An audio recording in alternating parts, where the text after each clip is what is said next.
요즘 이 아동학대 관련 뉴스가 하루가 멀다 하고 쏟아져 나오고 있습니다. 20대 부부가 태어난 지 고작 2주도 안 된 신생아 학대한 사건. 경찰은 살인죄 적용하기로 했죠. 박성배 변호사, 백계종 평론가와 함께 짚어보겠습니다. 안녕하십니까? 네, 안녕하십니까? 네, 두 분 나와 계시죠. 자, 먼저 백계종 평론가님, 네. 이 익산의 20대 부모가 네. 저지른 생후 2주 영아 사망. 이거 네. 관련해서 좀 간단히 좀 정리 좀 해주시죠. 네, 지난 9일 이제 오후 11시 57분으로 경찰 조사 밝혀졌는데요. 예. 24세 남편과 22세 부인, 이 부부가 거주하는 오피스텔입니다. 네. 전북 익산에. 예. 이 생후 14일 된 아들이 이제 얼굴을 때리거나 아니면 부부가 사용하는 그 침대 위로 이제 영화를 던지는 폭행을 했어요. 예. 아이가 이상 증세를 계속 보이는 상태였는데, 이걸 사실 방치를 했거든요. 근데 119에 갑자기 아기가 숨을 쉬지 않는다 이렇게 신고를 했습니다. 예. 그래서 이제 병원으로 이송을 했는데 아기는 이미 멍자국이 여러 군데 발견되는 등 사망을 한 상태가 돼버린 거죠. 예. 그래서 이제 이런 걸 알고 결국 신고를 했는데 신고를 받은 경찰이 긴급 체포를 했습니다. 근데 이게 조사를 해보니까 2월 초순부터 7일까지 생후 2주면 14일밖에 안 된 아이지 않습니까? 예. 몸무게는 3kg 미만 내외 정도라고 판단이 되는데요. 예. 이 부부가 7차례나 폭행을 한 게 이제 밝혀졌는데 이거는 또 왜 밝혀졌냐면 이 부부를 분리해서 개별 조사를 한 겁니다. 예. 그러니까 서로 폭행한 부분을 상대방이 했다라고 이제 미루는 형태. 이런 증세가 이제 이런 일이 이제 결국 발각이 된 거죠. 이렇게 예. 돼서 9일 오후 11시 56분까지 방치를 이틀을 한 겁니다. 사실은. 예. 7일부터. 이렇게 돼가지고 결국 아이가 사망을 했는데 결국 12일 날 오후 2시에 실질심사하고 어제 영장 발부 12일 날 오후 2시에 실질심사에서 영장이 발부됐거든요. 예. 그리고 이제 어제 검찰에 구속 송치된 사건입니다. 예. 근데 이게 이 부부가 처음에는 아이가 침대에서 굴러떨어졌다. 이렇게 이제 사건을 은폐하려고 하지 않았습니까? 네네, 그렇습니다. 예. 이게 이제 처음에 이게 참 걱정이 되는 건 뭐냐면 이 부부가 20대 이제 22세, 24세 이제 부부이긴 하지만 부부가 부모로서의 그 자격이 상당히 좀 걱정이 되는 부분이 있었죠. 근데 사실 경찰이 최초 조사 당시 아기가 침대에서 굴러 떨어졌다. 바닥에 부딪혀서 다쳤다 이제 이런 식으로 얘기를 했는데 결국 그 증거가 없었잖아요. 그런데 경찰이 부검 결과를 이제 알려줍니다. 예. 이렇게 하면서 추궁을 하니까 그제서야 아기가 계속 울고 또 분유를 먹었는데 토하고 해서 결국 아기를 침대에 던졌다. 이렇게 자백을 한 상태입니다. 예, 저 박성민 변호사님. 근데 이제 경찰이 원래는 처음에 이거 그냥 치사 혐의로 가다가 좀 살인죄로 적용하기로 했죠? 네네. 예. 이 경찰이 친부와 친모에게 살인, 아동학대, 중상해, 폭행 3가지 혐의를 적용하기로 했습니다. 애초에 경찰은 말씀하신 것처럼 아동학대를 적용했습니다. 예. 그렇지만 치료를 제때 받았다면 사망하지는 않았을 것이라는 전문가 소견, 부검 결과 폭행의 강도 등을 종합해 살인죄로 적용 혐의를 변경하게 된 건데 먼저 이 신체적 학대 뒤에 아이가 제때 병원 치료를 받았다면 장애는 남았을 수 있지만 사망에 이르지 않았을 수 있다는 전문의 소견을 바탕으로 보호 조치를 하지 않은 부작위에 의한 살인죄 적용을 하게 된 겁니다. 이 부모는 아이를 보호 양육할 의무가 있고 그 의무를 현저히 위반해 아이가 사망한 경우에는 부작위에 의한 살인죄 성립이 가능합니다. 이 사건에 적용할 수 있다고 판단을 한 것이죠. 거기다가 아이 사망 원인이 부부 손상 뇌출혈인데 그 부검 결과도 살인죄 입증에 주요하게 사용됩니다. 부검이가 손으로 때린 것만으로는 두부 손상에 의한 뇌출혈이 올 수가 없다. 던지거나 무엇인가 세게 부딪혔을 때 가능한 손상이라는 의견을 전달했는데 이 부검 결과 그리고 부작위에 의한 살인죄, 즉 살인죄 적용을 하기에 앞서서 경찰이 관련 사건 판례 분석을 이어나가고 소아과 신경외과 전문의 등 전문가들에게 자문을 받아왔습니다. 결국 살인죄로 그 적용 혐의를 변경하게 된 것인데 사실 살인죄나 아동학대 치사죄나 법정형에는 큰 차이가 없습니다만 양형위원회 양형기준상으로는 미미한 차이가 있습니다.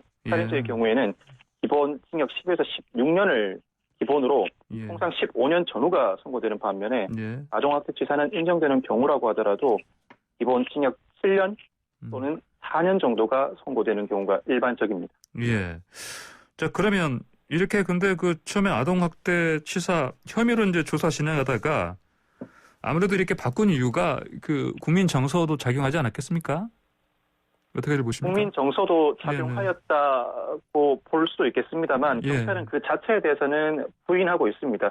국민 정서 때문에 아동학대 치사를 살인죄로 변경했다기보다는 이 구체적인 사건 내용, 폭행의 강도, 정도, 기간, 그리고 무엇보다 이틀 동안이나 생후 2주 된 아이를 방치했다는 정황에 비춰보면 충분히 살인죄가 적용될 수 있다는 법리적인 판단을 거쳐왔고 그 법리적 판단을 추출해내기까지 여러 전문가들의 자문을 받아왔다고 설명하고 있습니다. 그렇지만 아무래도 국민들이 보기에는 연이어 발생하는 아동학대 사건, 예전이었으면 아동학대 치사 정도로 적용하고 말았을 사건을 이제는 좀 더 적극적으로 살인죄로 적용해 나가는 것 아닌가라고 볼 수는 있을 것 같습니다.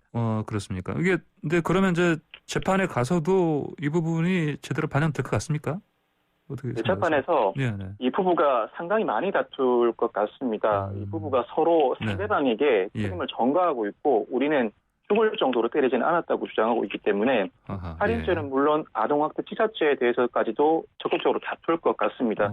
이 부분은 검사가 어떠한 혐의로 기소를 하는가, 기소 이후에 재판 과정에서 증인 신문이 여러 차례 이루어질 것으로 보입니다. 그리고 관련된 전문가가 검찰 측 증인 또는 피고인 측 증인으로 법정에 출석해서 이 사안의 경우에 살인죄를 적용할 수 있을지 상당히 세계적인 분석을 해 나가야 할 것으로 보이고 법원도 자체적으로 감정을 거쳐 살인죄 적용 여부를 판단하여야 할 것으로 보입니다. 저 백혜정 변호사님은 경찰에 계실 때 강력팀에 주로 계셨기 때문에 사실 이런 사건 사고는 그렇게 많이 접하지 않으셨죠? 아동학대. 이제 예를 들어서 요즘은 기능별로 여러 가지가 이제 있지만 사실은 아이가 사망하는 병사 사건에 이제 어떤 혐의가 사인에 있어서 이제 의문점이 있다라고 했을 때는 강력팀이 수사를 많이 하게 됩니다. 그랬어요.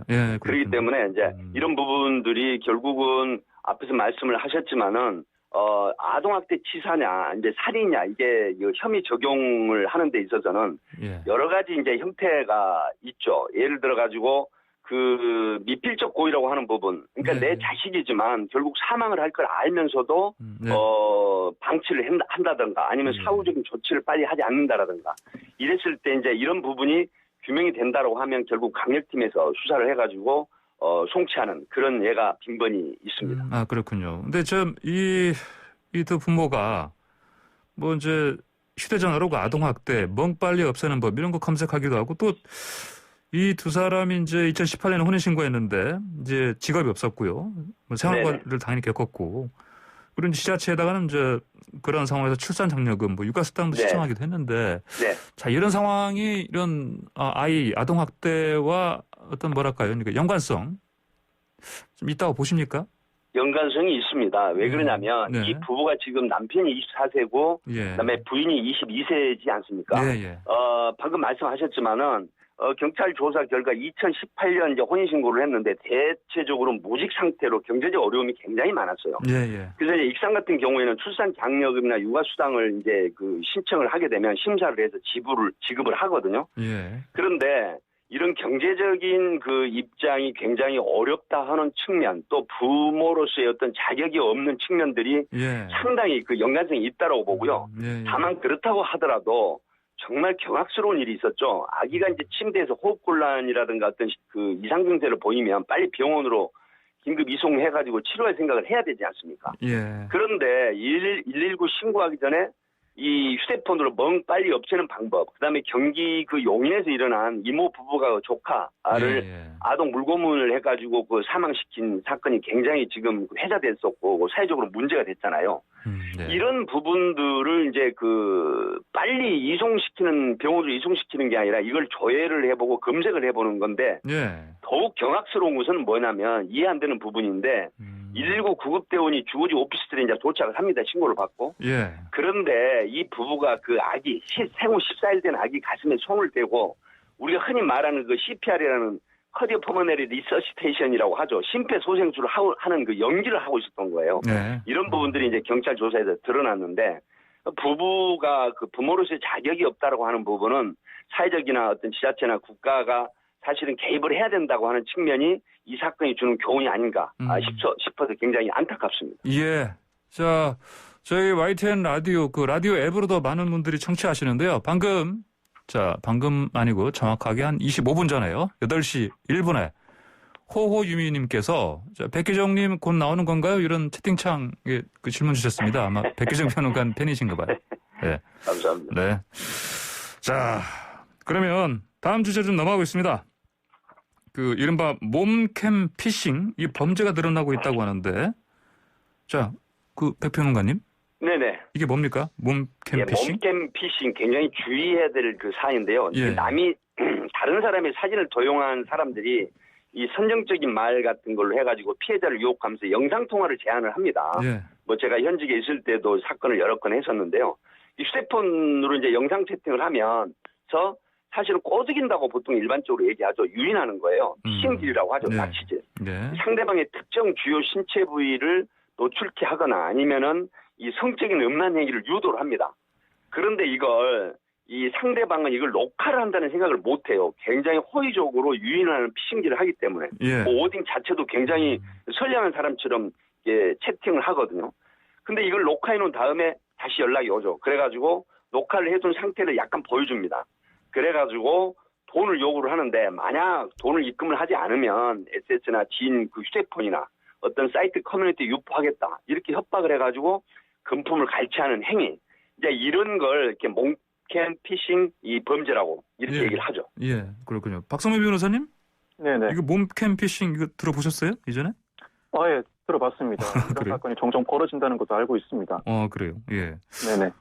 그런데 이게 지금 이제 코로나19 때문에 집콕 이게 늘어나니까 더 늘어났다 이렇게 봐도 되겠습니까?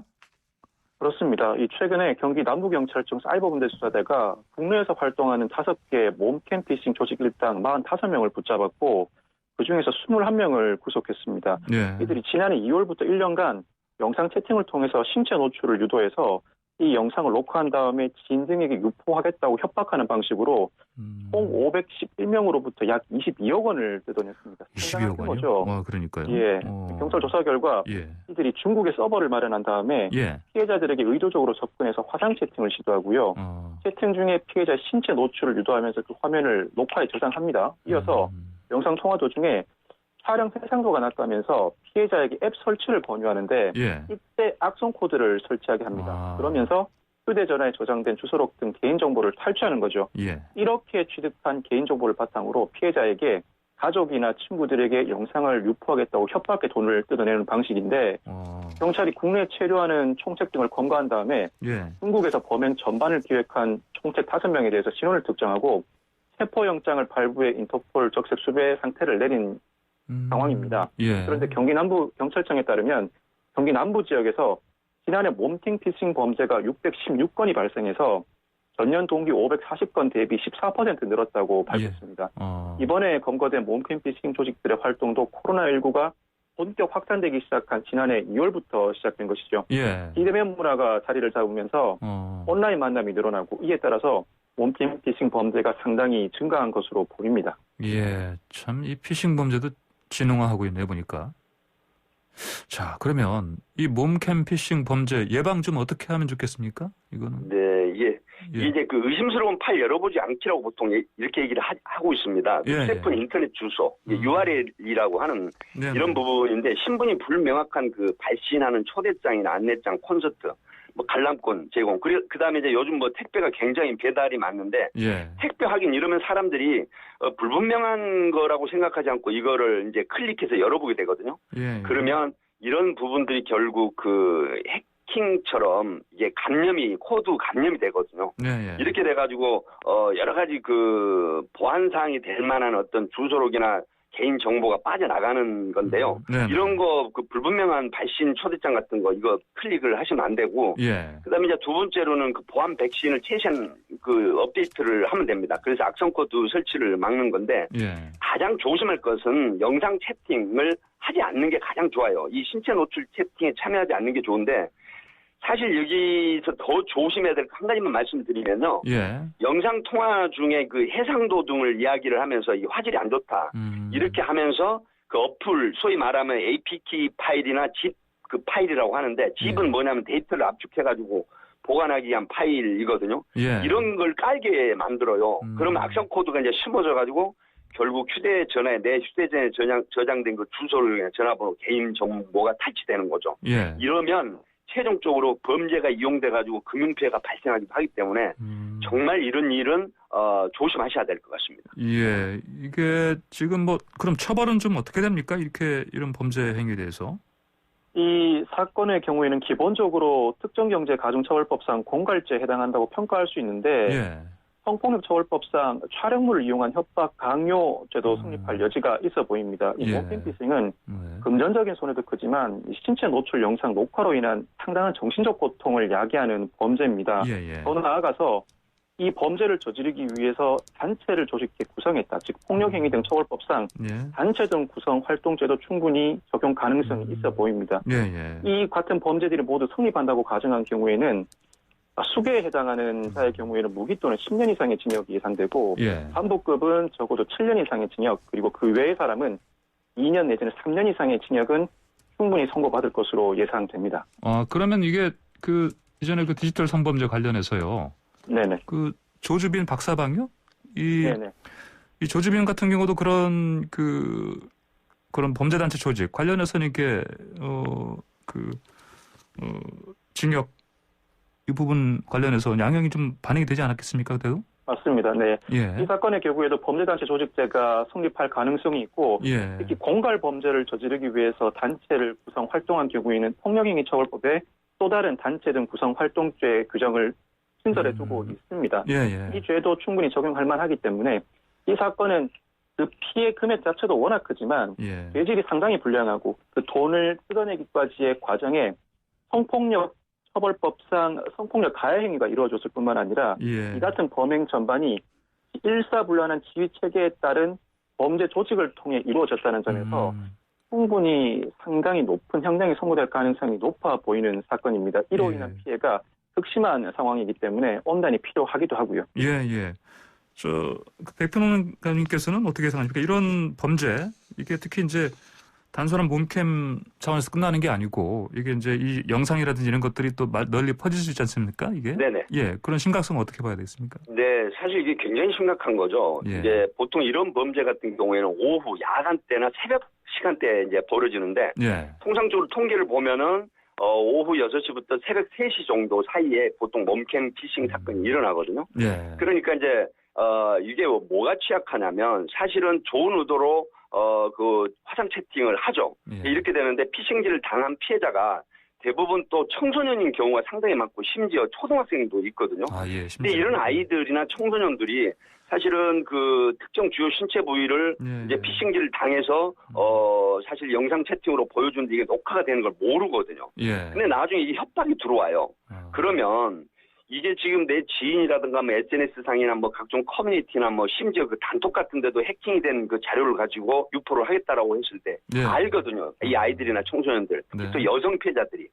그렇기 때문에 결국 협박에 의해서 이 돈을 주게 돼 있어요. 근데 이 돈을 주는 부분으로 끝나는 게 아니라 계속해서 반복해서 이제 협박 행위가 일어나게 되는데 어떤 경우가 있냐면 이 그 협박을 이기지 못하는 여성 그 아이 청소년이 극단적인 선택을 하는 경우도 있어요. 왜 그러냐면 특히 여성 청소년 같은 경우에는 이런 부분이 아주 심각한 그 어떤 심리적인 압박을 주는 거거든요. 하기 때문에 일선에서도 보면 이런 부분이 나중에 극단적인 선택할 이유가 없다고 부모가 이렇게 진술을 하는데 나중에 이제 그 SNS 상의 컴퓨터라든가 이런 그 휴대폰을 디지털 포렌식으로 해보면 그런 고민들이 들어가 있죠.